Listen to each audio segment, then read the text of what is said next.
Hey guys, this is a little bit of a different video. I realize I'm in a character you guys haven't seen before.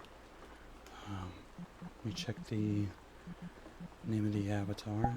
It is Sky Blue Fox, and it is by Jesper. The reason why I'm in this avatar as opposed to the other avatars is because I feel like this one kind of represents the real me the most. I just really like it. It's the one that I use the most amongst my friends. Things like that. I will eventually get my own avatar. Do like my own custom textures and whatnot. But for now, I'm going to do this avatar. I'm not sure if this is going to show up in a future video or what, but I wanted to talk to you guys about something. I have here some talking notes, or I guess some talking points in my note. I have this video, I'm going to call this video ASMR Dear Anxiety, right? So, first talking point, I'm going to talk to you a little bit about myself. I want to talk to you a little bit about myself.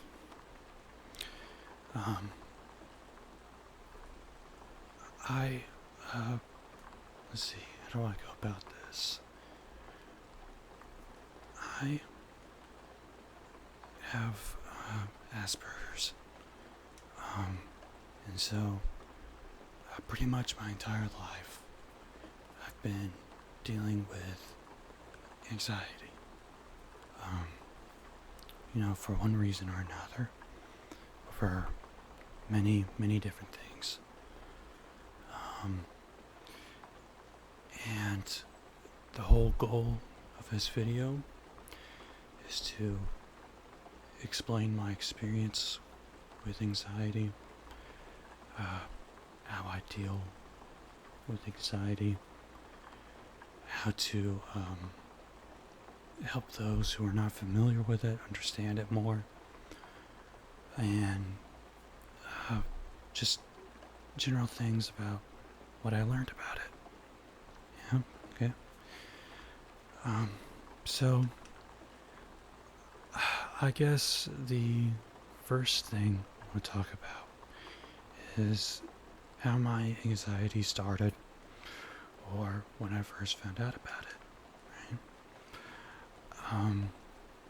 And by the way, I guess I should preference, before I even begin talking about this, right?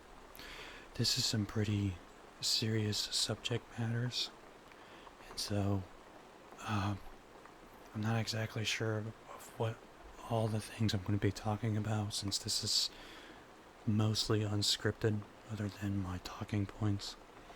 So if there's something serious I talk about, I'll put some trigger warnings down in the description.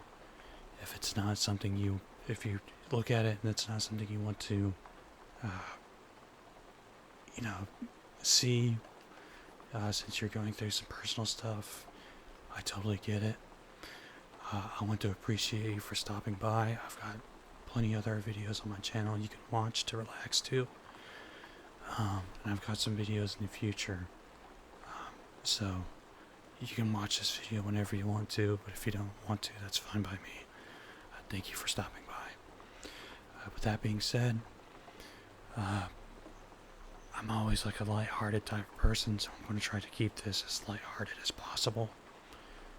Right, even though I will get into serious subject matters. Alright, so there's my disclaimer. And now back to the video. So when I first found out I had anxiety issues, probably when I was about, I want to say 6, maybe 7 years old. And I say this because when I was 6 or 7 years old, there would be different things that used to really freak me out. Used to be different things that freaked me out, like I had to think about it for a second. Sorry about that, but when I'm in a big store and I wander off from my family and I just kind of get lost, I think that's when I first had my serious anxiety attack. There were other times where I'd watch a cartoon show and there'd be like an alien invasion that happens in the cartoon show and like the characters would get abducted. Totally freaked me out. And I would get like super bad anxiety where I'll be hyperventilating, my heart's pounding,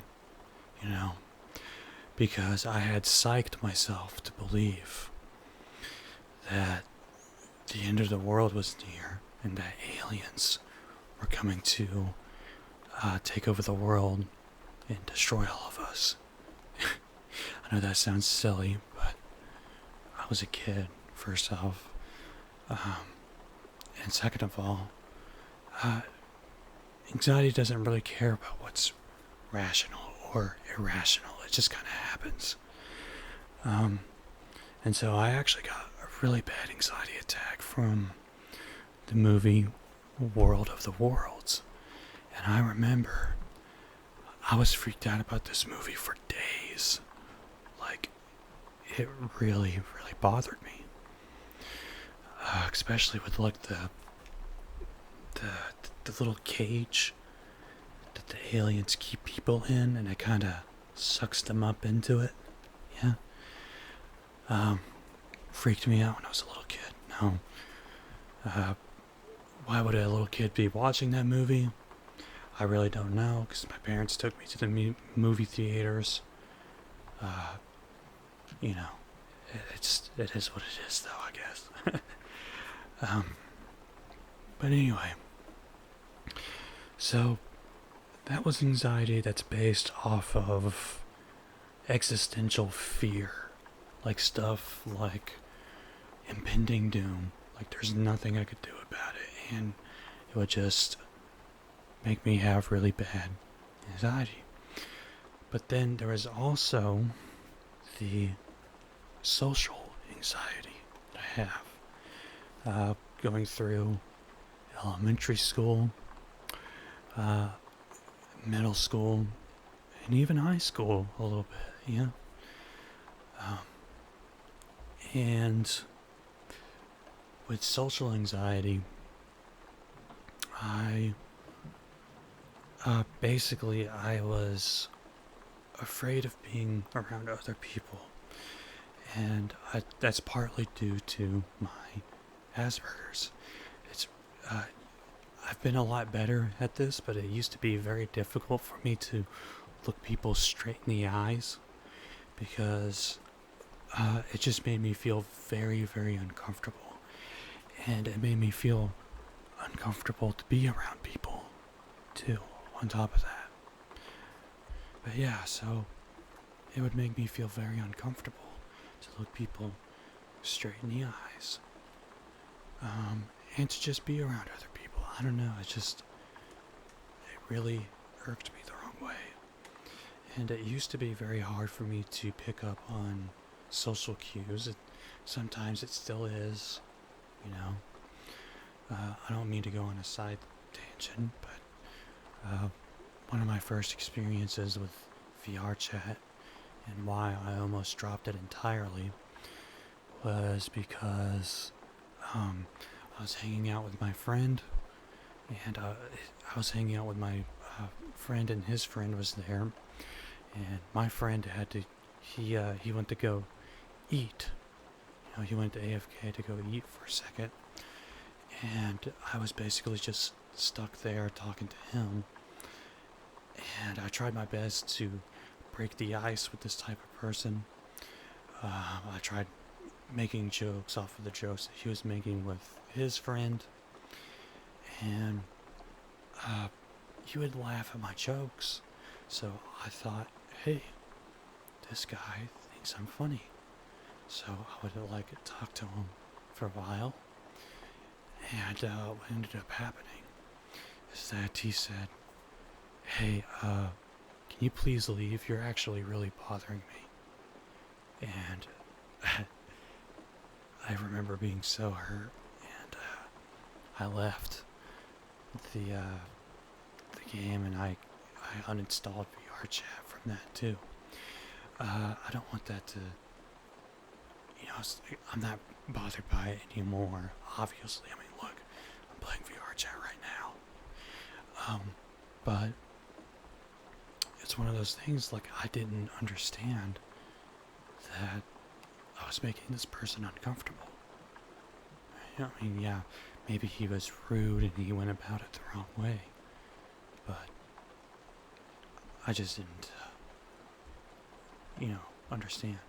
Because it's the whole social cue thing, but I've been a lot better at it. And, so yeah. And by the way, also, another preference too, I want to mention that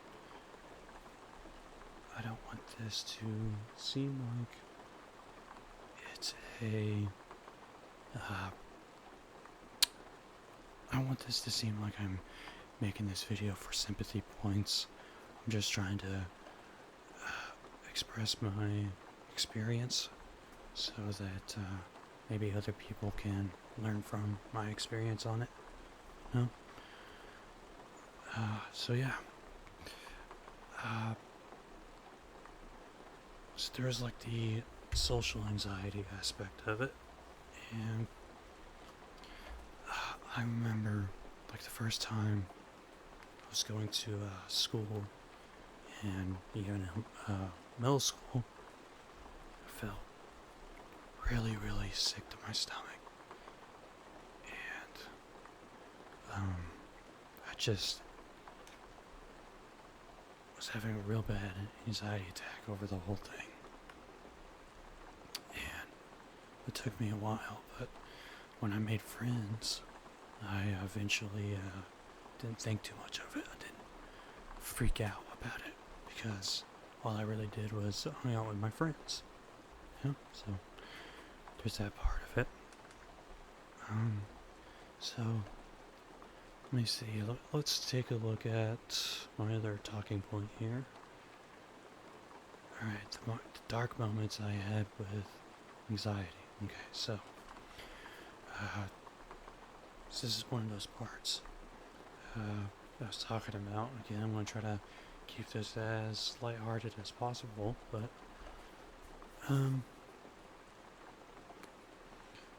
yeah, so the dark moments I had with anxiety, for the longest time, I would have anxiety attacks over different things, like worrying about being a failure, thinking that I'm not adequate enough, more or less, and just overall having really bad anxiety over that kind of stuff, and just existential dread as well. Really worrying about if what I'm doing is the right thing, for the long run. You just think about what you're gonna do for the rest of your life, and you wonder if that's gonna make you feel fulfilled. I mean. And so, there's anxiety I get from that, or that I used to, because the good news is I don't get anxiety nearly as often, but I do every once in a while, and I want to explain my story to explain how I got to this point. Right? So, but yeah, I would get really bad anxiety over those kind of things. And even when I was, even with my friends, I would get anxiety attacks because I would worry if I made them mad, or if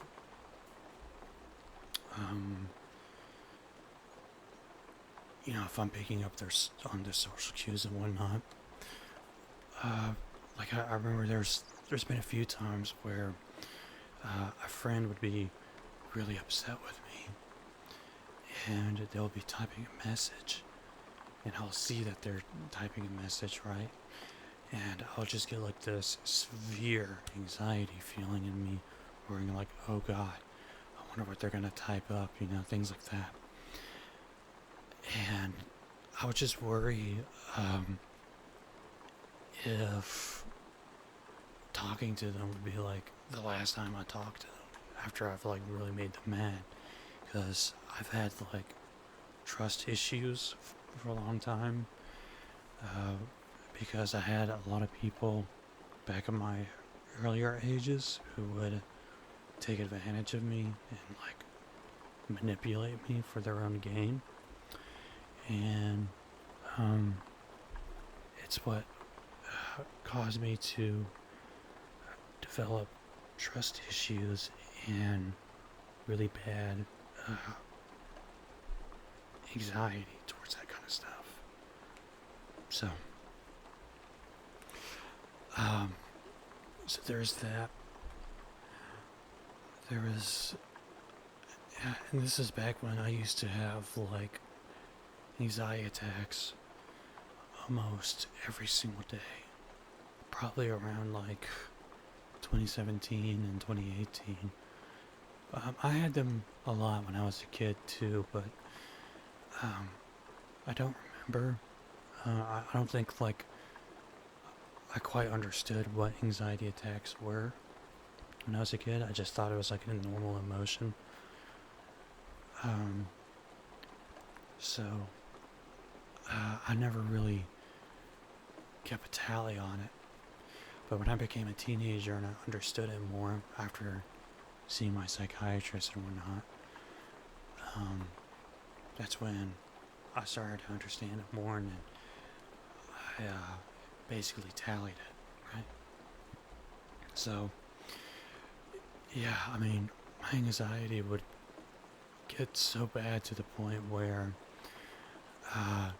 even before the pandemic, I would just lock myself in my room and just not talk to anybody and not experience the outside world at all, and more or less just live exclusively on the internet and have like no social interactions whatsoever. And I would basically just waste away playing my computer games and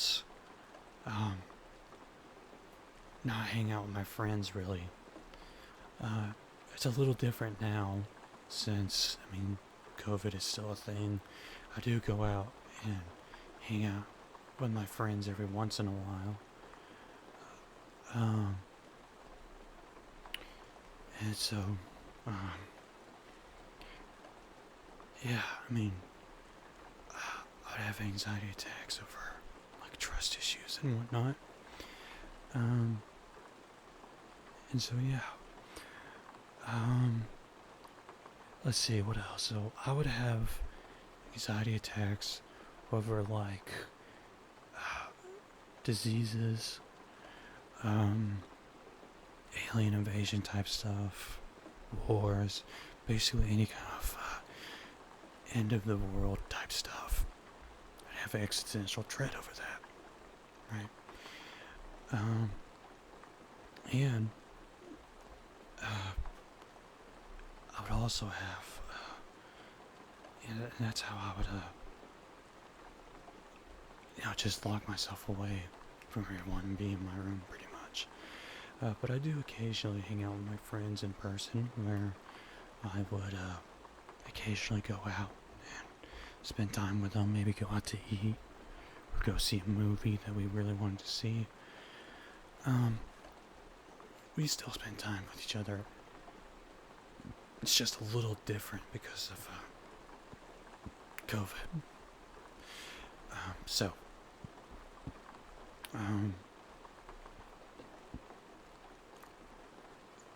Let's see what we talked about. So we talked about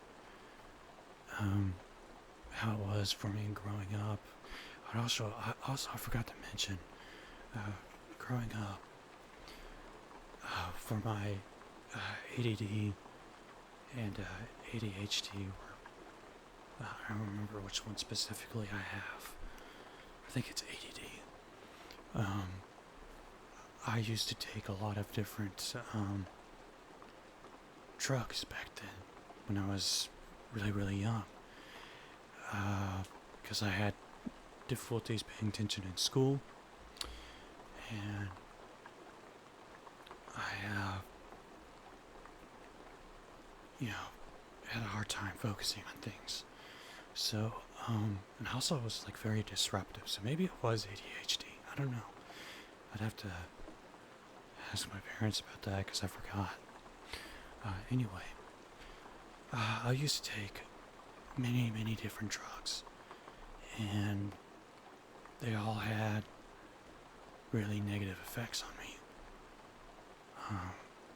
Really wild effects too, where my reality was kind of like warped, where things would appear a lot further away than they would actually be, and just generally being very lethargic.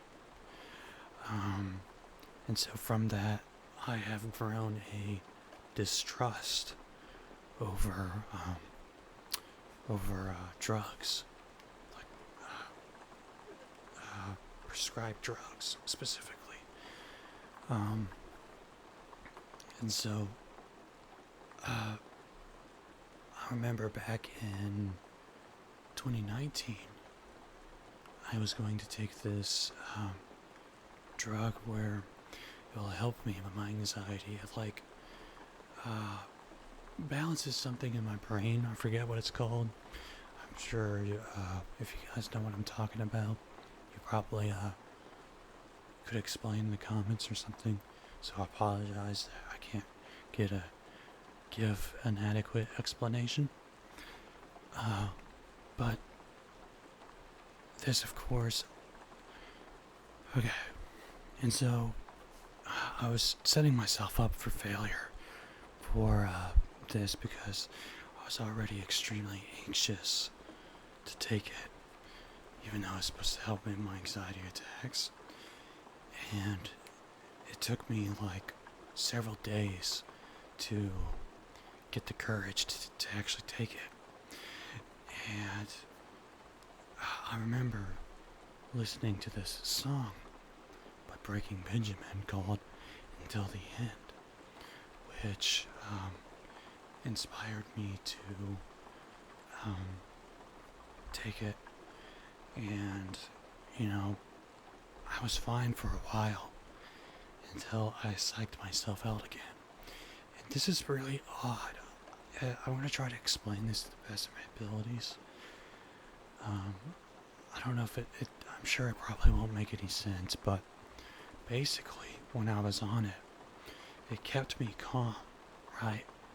But then I had an anxiety attack over how calm it made me. Like, it made me uncharacteristically calm, and it freaked me out. So it was almost like I got an anxiety attack because I couldn't have an anxiety attack. If that makes any sense. I'm sure it doesn't, but maybe my explanation was good enough. But anyway, so I had really bad anxiety attack from that. Of course I did. Because I had a distrust for drugs. And uh, so yeah, I mean, I had a distrust for drugs. I had social anxiety. Um, I had really bad anxiety with trust issues. Um, I doubted my own abilities a lot because you know, you ever get that feeling that no matter how hard you try at something, you will always fail at it miserably. That's how I felt for a very long time. I'm gonna be quite frank with you, I still feel that way sometimes, but not nearly as much as I used to. Um, so, and I also, another big role in my anxiety and my depression was my religious beliefs, because I grew up in a very Christian household, and at the time I had thought that because of the things that I were into, I thought that God had hated me, and I had thought that having anxiety was God's punishment on me. I just thought that, I was going to live through the rest of my life of this all-powerful being who's constantly judging every move that I do. And I just thought he didn't like me. And this was really tough for me because I would say that I kind of lean towards more, I'm kind of lean towards more bisexual, I guess you could say.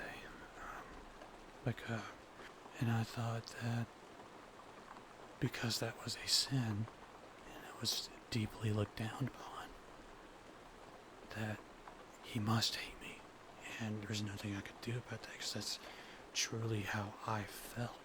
It was a part of my whole, it's part of me,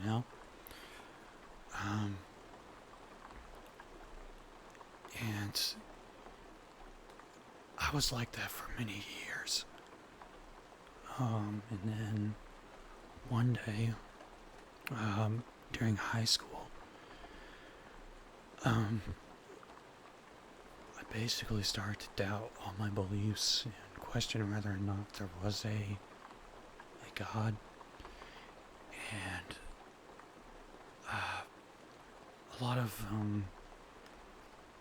a lot of Christians who were atheists and transitioned into atheists, or at least agnostic atheists, their whole worldview gets flipped upside down because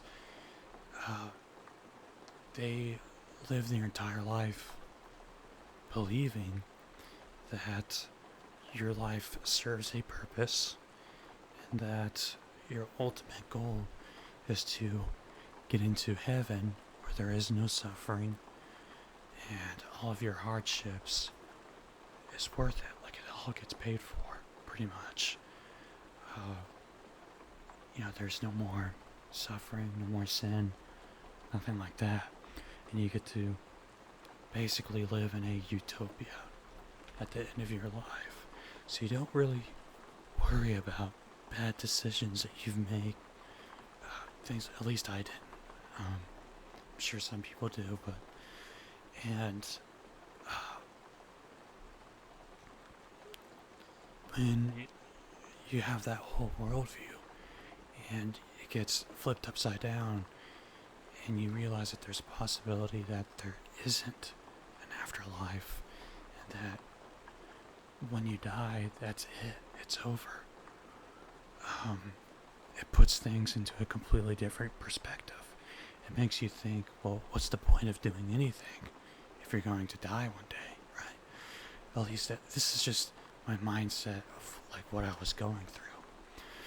And so I became very, very depressive. And I felt like I knew that my anxiety attacks were incurable at this time. And I held the belief that if you died, then that's it. There's nothing else. And so for a while, I believed that there was no point in living. And again, I'm trying to keep this as lighthearted as possible, but I think you can assume what was going through my mind. I was thinking, well, if this is something I'm going to suffer with for the rest of my life, and there's nothing I can do about it, then I guess for a more PC term would be game ending. Like I thought about, just calling it quits, just dousing the flame and being gone with it. And of course, I ended up not doing this, even though it's something that I had thought about for a while, when I was in high school.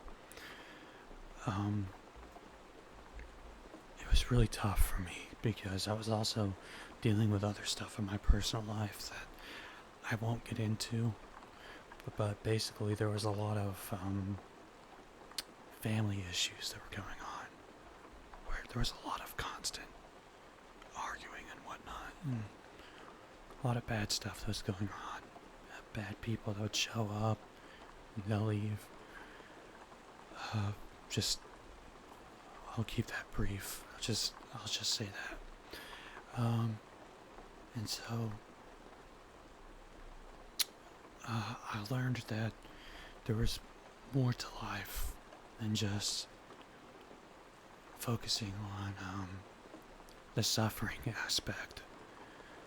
Because I guess for a while I was a nihilist, where I thought that the entire purpose of life was just constant suffering, which I don't hold that belief anymore. It wasn't until one day when I was playing World of Warcraft with a friend of mine, who was a lifelong friend of mine at that point. Unfortunately, we're not friends anymore, but it's fine. I'm not too upset about it anymore, but he had taught me about meditation. And at first, I didn't think too much of it. I thought it was like pseudoscience. I thought it was really silly. I didn't believe it. I thought it was bogus. Until he taught me how to do it. And we did it. We meditated that one time. And it kind of like opened my whole worldview again. Like it changed my perspective on everything. And so I started meditating for a while, and I did it for a couple of years. And I started to realize things about myself. I started to pick up on things like stoicism without even knowing what stoicism is. Where, there was one day where I was meditating, and I realized, there's really no point in worrying over things that are in the past, and there's no point on worrying over things that could happen in the future. And there's also no point of worrying over things that are out of your control. And this mindset has brought me peace for the longest time, even to this day. I've also learned that you can view your emotions in a third-person perspective. Like if someone in public makes you really angry, right? There's really no point in letting that person ruin your entire day. There's no point in letting anyone ruin your entire day, because it is just one moment out of your entire life. So it's really best to not waste energy over it. And when I started to look into more about philosophy, I started reading up about stoicism. It brought me some comfort, because it kind of blew my mind too, because here's this guy who existed thousands of years ago, and he had this ideology that I came to a conclusion about to this day, like right in this moment. So it almost makes me feel like I wonder if this guy had also had similar experiences to me way back then, you know? But yeah, so that's I'm kind of getting in my head of myself, but yeah, that is one way how I deal with my anxiety these days. I would really encourage you looking up stoicism. I do want to preface though, you should be careful when doing it, because there's a lot of how do I say this, like bro dude type gurus who have a perversion over stoicism. They use stoicism to promote masculinity. Like, I wouldn't even call it like real masculinity. It's just their idea of masculinity is just not caring about anyone and being sexist for some reason, as if that's cool. You don't have to be a man to practice stoicism, alright? Don't buy into that bullshit. Alright, excuse my French, but I just really despise how it's been transformed into this really gross, perverse thing. You know. But, yeah, so there's that.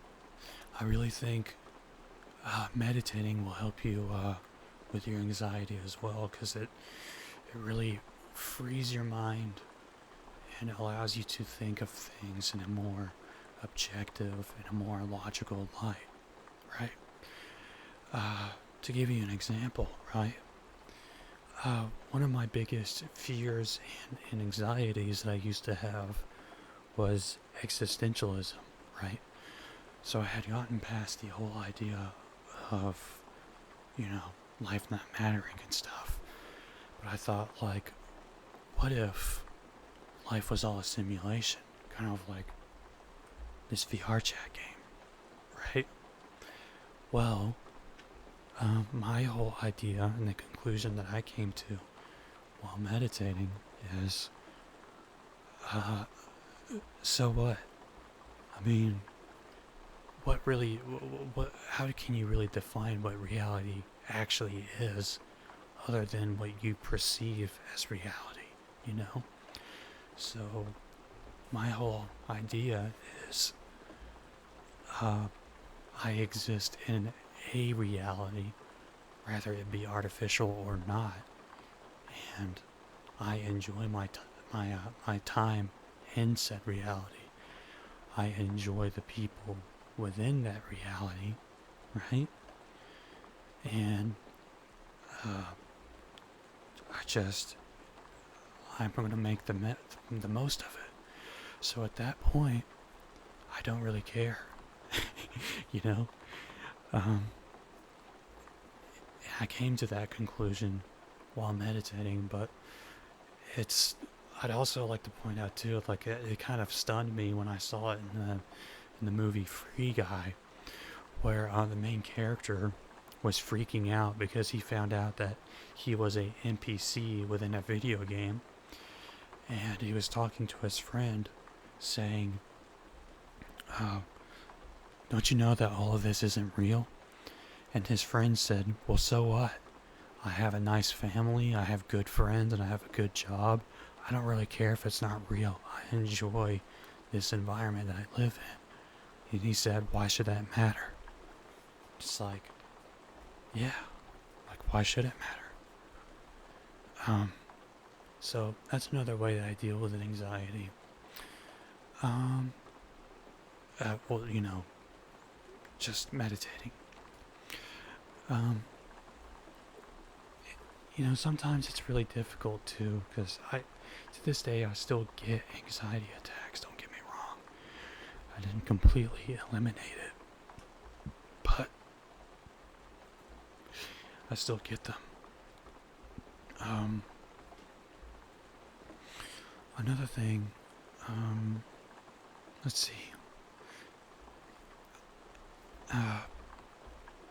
But another thing that I do is that I really love, like if I'm having a really, really bad anxiety attack, that I can't escape through normal means like meditating or listening to ASMR. I forgot to mention that, but I used to listen to ASMR a lot for my anxiety attacks, and I still do. I use ASMR as a way to de-stress more so than I do with anxiety, but I still do listen to it for that purpose and to help me sleep as well. But if nothing else works, there is one Hail Mary that I have, and it is this song. Well, actually, it's more of a poem. Let me see if I can. Let me get that real quick.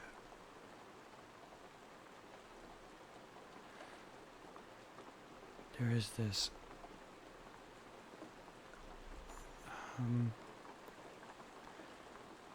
I guess you'd call it a poem, or the video describes it as spoken words. It is by Clayton Jennings, and it's called Dear Anxiety, which is one of two, or I guess one of three inspirations for this video, because the video is going to be called Dear Anxiety as well, or ASMR Dear Anxiety.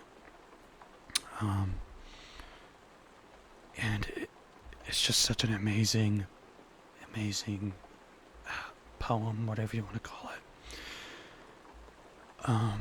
Everything he says in there, I've experienced myself. It's almost like he read me like an open book, or it's almost like it's a poem made for people who have had that same experience. But the whole thing of like waking up in a puddle of sweat and just, having demons, like your mind being a playground for your demons and stuff. It's really good. So that's one thing that I've listened to calm myself down. Right? Another thing too, this is, again, I'm not really saying this for sympathy points. I'm just saying this from my own personal experience to you guys. So if, to hopefully help you guys, right? But I have recently been diagnosed with polycystic kidney disease.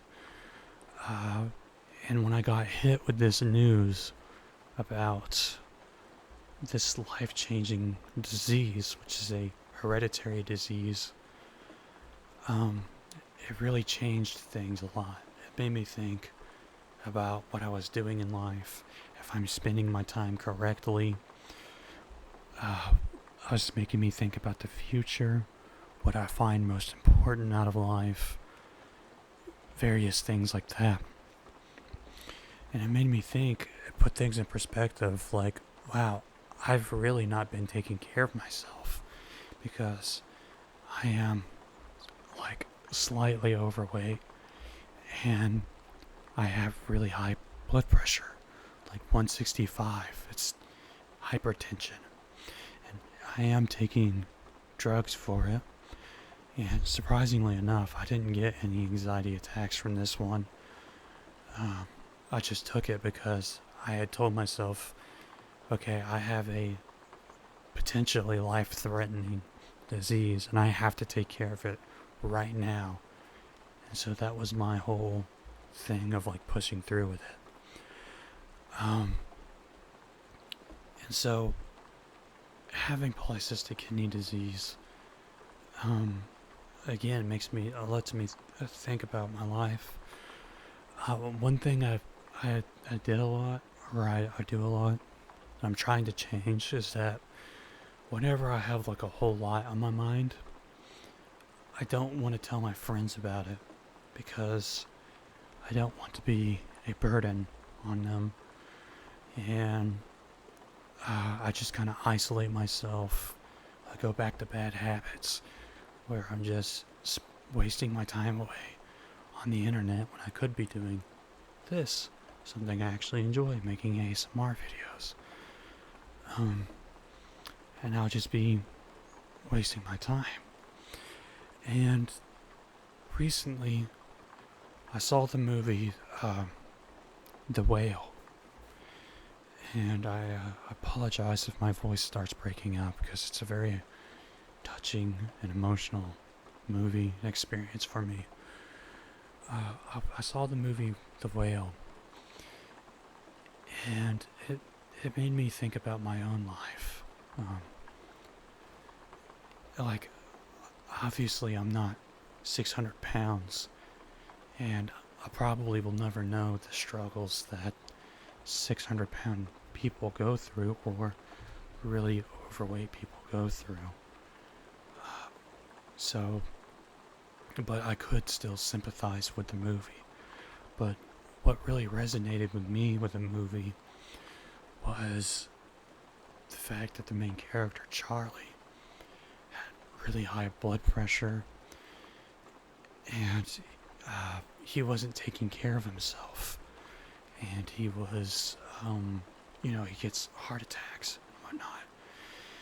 And the only way that he could stop himself from freaking out, or what in my eyes, when he had an anxiety attack, was reading this poem, which kind of reminds me of when I listened to the poem by Clayton Jennings called Dear Anxiety.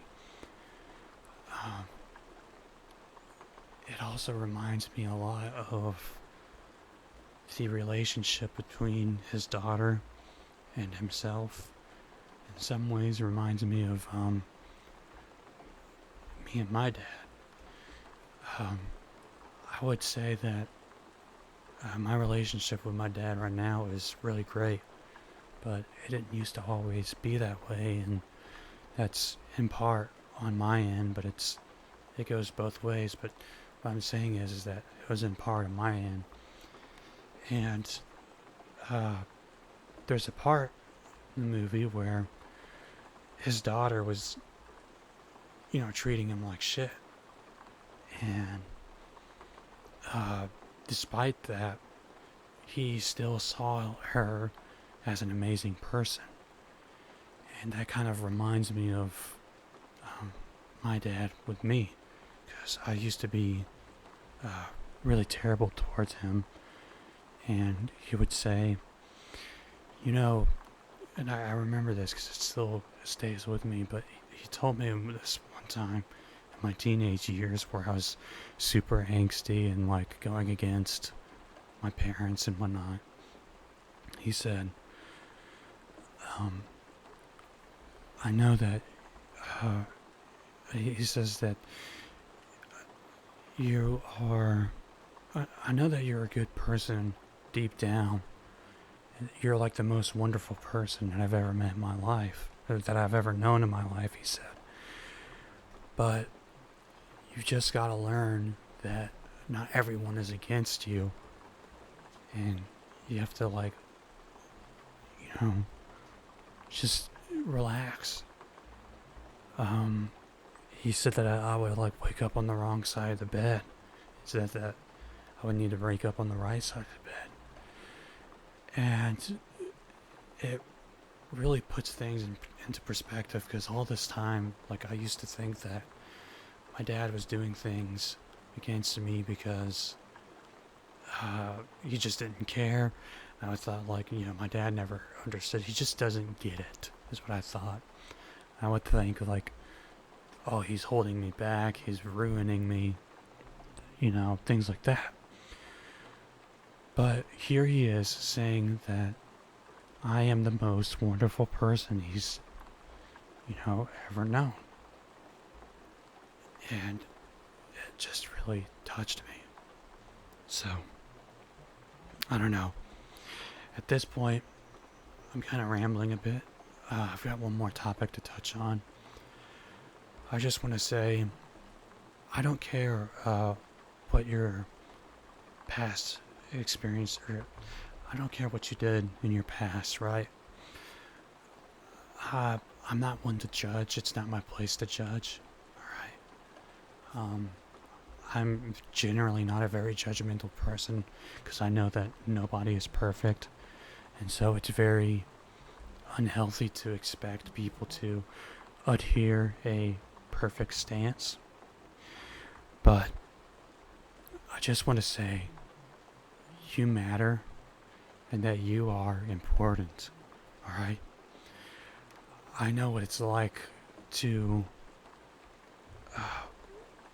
live to, in some people's cases, and even in my case, there's a lot of people who hated my guts and treated me like shit, and I would have these thoughts in my mind telling me over and over again that I'm worthless, that I don't matter, and that everything that I do is just going to end up failing, right? I'm going to tell you right now, none of that is true, okay? You may make mistakes. Everybody makes mistakes, okay? Nobody is perfect, okay? An eye for an eye. There are things that I disagree with the Bible, but there is one thing that I agree with it, and that's that one verse that talks about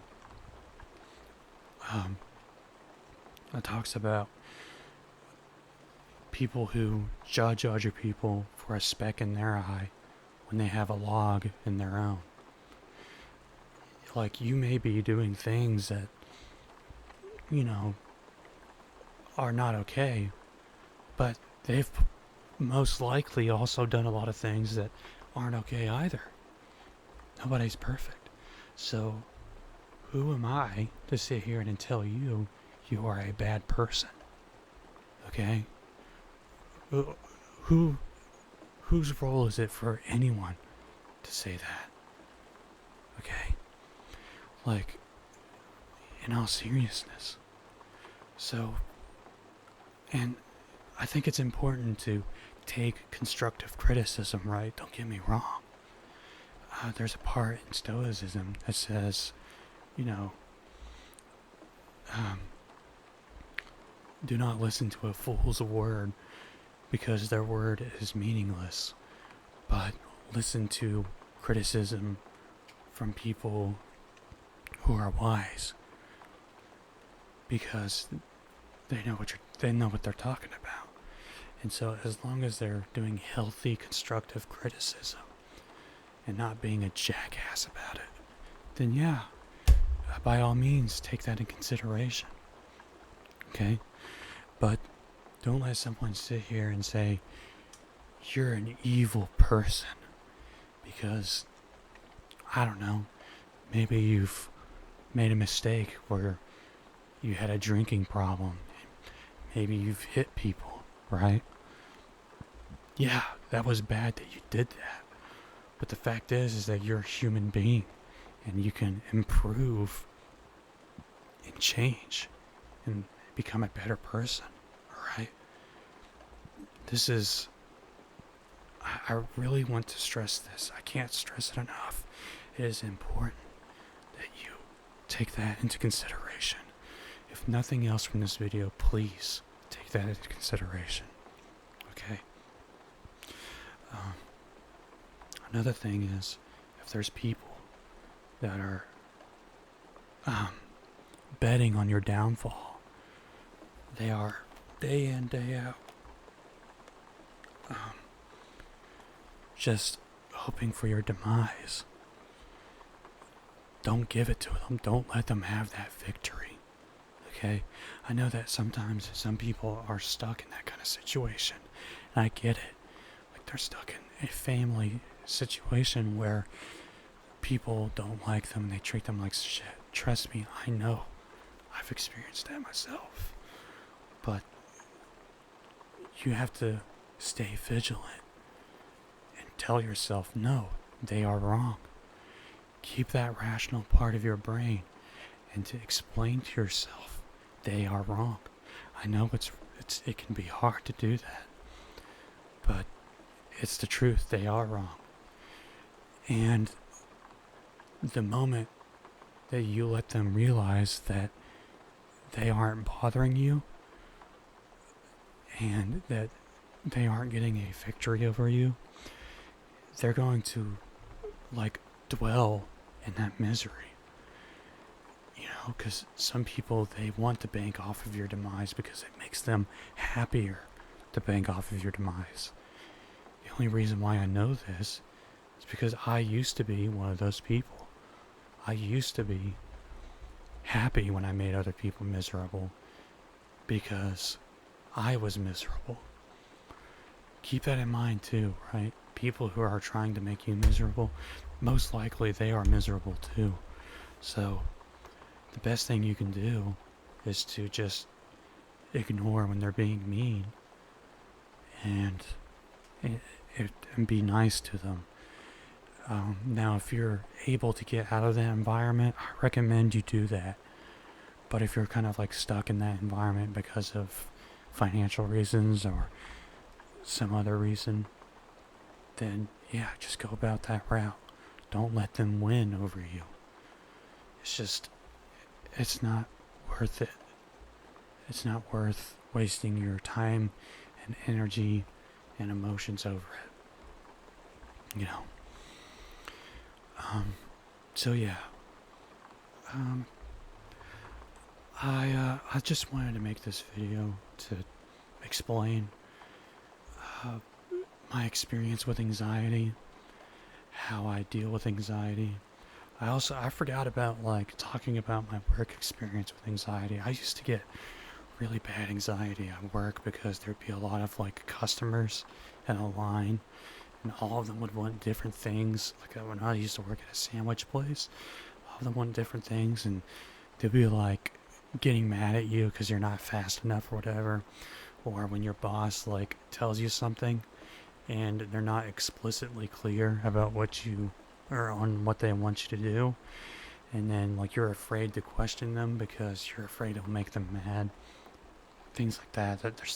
I used to have work-related anxiety, which is honestly why I'm doing this YouTube channel, because I feel like doing YouTube and doing ASMR is a lot less stressful. But yeah, I wanted to make this video. I apologize if there's not a whole lot of tingles and tapping stuff. I've got more videos in the works that will have that, believe me. I know this is a different type of video. It's mostly just whispering,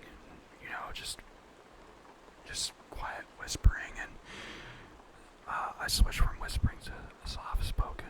Yeah, so I just wanted to make this video to help people who are also struggling with anxiety. If you want any recommendations on how to do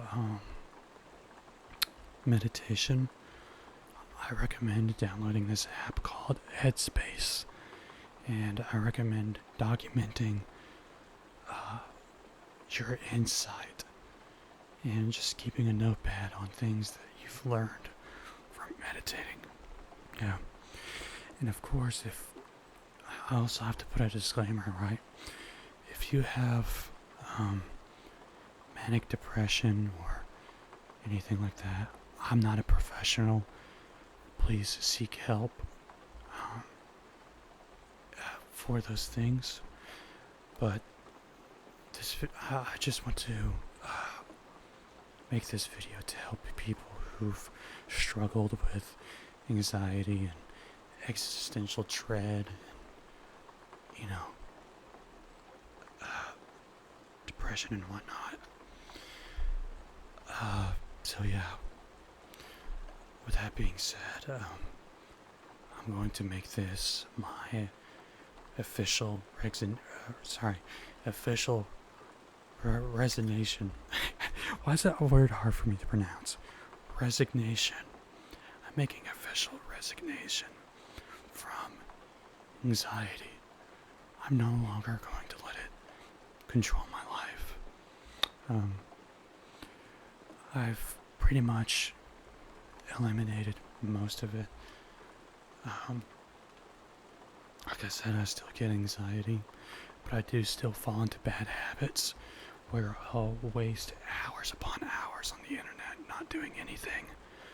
And here's the thing, it's okay to take breaks, and it's okay to allow yourself to mentally prepare yourself and to let yourself mentally heal. Just don't let it be your permanent thing. It's okay to take a break, but you have to come back sometime because we all miss you, alright? Your friends, your family members, people that you love and care about, they're gonna want you to come back, alright? With that being said, I'm gonna wrap this up, guys. And I am out of here. Have a good day.